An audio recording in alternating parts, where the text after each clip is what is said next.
With Koreans set to choose their next leader this year, an emerging debate in the country has been lowering the voting age to 18 from the current 19.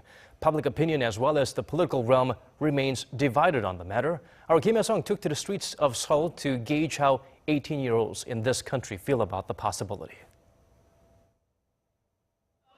Koreans under age 18 are legally allowed to get a driver's license, get married, and enter the civil service. But when it comes to voting, that's a no. And with some Korean political parties moving to change that, some high school students are also showing an interest, or they're at least debating the idea. I support lowering the voting age to 18. When you look at voting demographics, conservative older voters outnumber young voters. I think younger people like us should have better representation, especially on issues like history textbooks and education-related policies.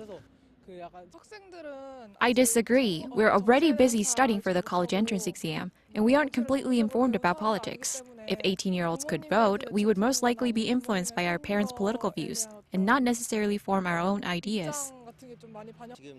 Adults say we don't know much about politics, but that's not true. Look at the candlelit rallies. We are politically aware. I think our voices need to be heard.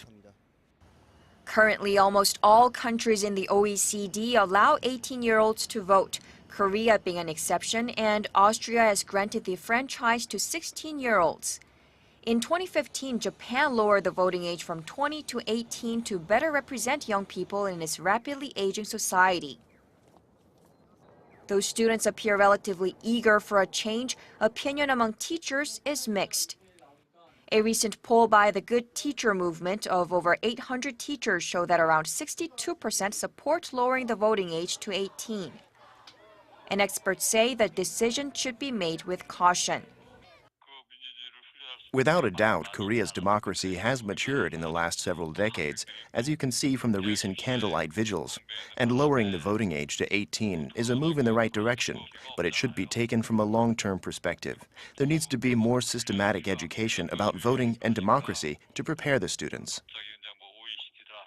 According to the National Election Commission, lowering the voting age would increase the number of people eligible to vote this year by over 600,000, a 1.5% increase in the size of the electorate. Kim Hyesung, Arirang News.